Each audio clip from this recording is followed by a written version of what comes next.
दोनों पुस्तकें ऑनलाइन मंगवाई जा सकती।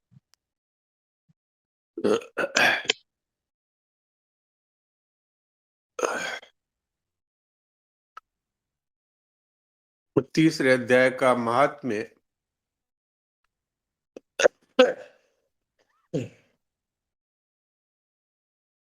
श्री भगवान विष्णु कहते हैं, प्रिय जन स्थान में एक जड़ नामक ब्राह्मण था, जो कौशिक वंश में उत्पन्न हुआ। उसने अपना जातीय धर्म छोड़कर बनिए की वृत्ति में मन लगाया। वह व्यभिचारी था, जुआ खेलता, शराब पीता और जीवों की हिंसा भी करता। इसी प्रकार काफी समय में उसका धन नष्ट हो गया। वो व्यापार के लिए दूर उत्तर दिशा में गया। वहां से धन कमाकर घर की ओर लौटा। बहुत दूर का रास्ता उसने तय कर लिया। एक दिन सूर्यास्त हो जाने पर वह एक वृक्ष के नीचे सो गया। वहां लुटेरों ने उसे धर दबाया और उसके प्राण ले लिए। उसके धर्म का लोभ हो गया था, इसलिए वह बड़ा भयानक प्रेत हुआ। उसका पुत्र बड़ा धर्मात्मा और वेदों का विद्वान था। उसने पिता के लौट आने की राह देखी, पर वे जब नहीं आए, तब उनका पता लगाने के लिए वह स्वयं भी घर छोड़कर उसी दिशा में चल दिया। वह प्रतिदिन खोज करता, मगर कहीं कुछ समाचार नहीं मिला। एक दिन एक मनुष्य से उसकी भेंट हुई, जो उसके पिता का सहायक था। उससे सारा हाल जानकर उसने पिता की मृत्यु पर बहुत शोक किया। वह बड़ा बुद्धिमान था। सोच विचार कर पिता का पारलौकिक कर्म करने की इच्छा से आवश्यक सामग्री साथ लेकर उसने काशी जाने का विचार किया। मार्ग में 7-8 जगह रुकता हुआ वह 9वें दिन उसी वृक्ष के नीचे पहुंचा, जहां इसके पिता मारे गए थे। उस स्थान पर उसने संध्या की और गीता के 30वें अध्याय का पाठ किया। इसी समय आकाश में बड़ी भयानक आवाज हुई। उसने अपने पिता को भयंकर प्रेत आकार में देखा। फिर तुरंत ही अपने सामने आकाश से एक सुंदर विमान दिखाई दिया।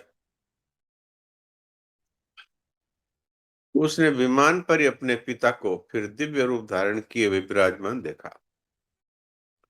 उसके शरीर पर पीतांबर शोभा पा रहा था। उन्हें देखते ही पुत्र ने प्रणाम किया, तब पिता ने भी उसे आशीर्वाद दिया। तत्पश्चात उसने पिता से सारी बात पूछी। उत्तर में पिता ने सब बातें बताकर इस प्रकार कहना आरंभ किया, बेटा, दैववश मेरे निकट गीता के 3य अध्याय का पाठ करके तुमने इस शरीर के द्वारा किए गए दुष्ट कर्म बंधन से मुझे छुड़ा दिया। अतः अब घर लौट जाओ, क्योंकि जिसके लिए तुम काशी जा रहे थे वह प्रयोजन इस समय 3य अध्याय के पाठ से सिद्ध हो गया। पिता के यूं कहने पर पुत्र ने पूछा, हे पिताजी, मेरे हित का उपदेश कीजिए तथा और कोई कार्य जो मेरे लिए करने योग्य हो बताइए। तब पिता ने उससे कहा,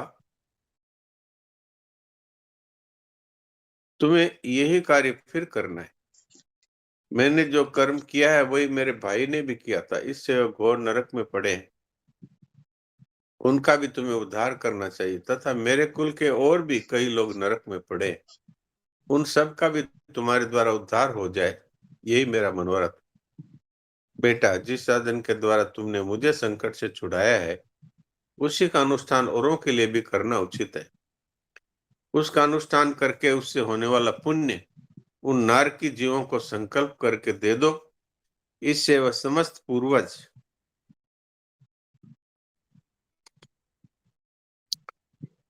मेरी ही तरह यातना से मुक्त हो अल्पकाल में ही श्री विष्णु के परम पद को प्राप्त हो जाएंगे। पिता का यह संदेश सुनकर पुत्र ने कहा, तात, यदि ऐसी बात है तो आपकी भी ऐसी रुचि है, तो मैं समस्त नारकी जीवों का नरक से उद्धार करूंगा।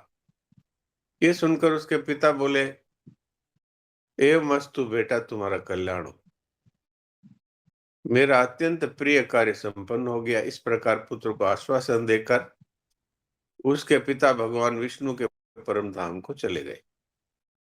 तत्पश्चात वह भी लौटकर जन स्थान में आया और परम सुंदर भगवान श्री कृष्ण के मंदिर में उनके समक्ष बैठकर पिता के आदेश अनुसार गीता के 30 अध्याय का पाठ करने लगा।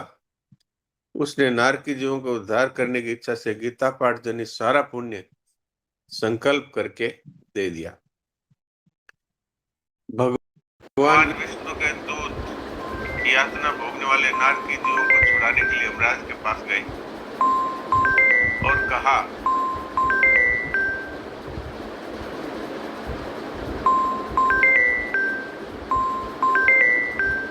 धर्मराज, हम लोगों के लिए सब ओर से आनंद ही आनंद है। विष्णु दूत ने कहा, शेषशैया पर शयन करने वाले भगवान विष्णु ने आपके पास कुछ संदेश देने के लिए भेजा है।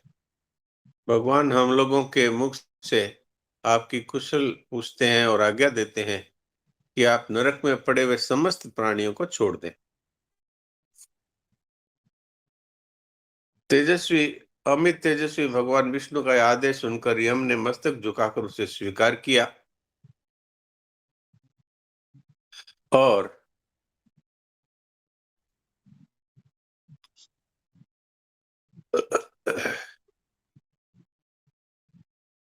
यमराज ने भगवान विष्णु की स्तुति करनी आरंभ की।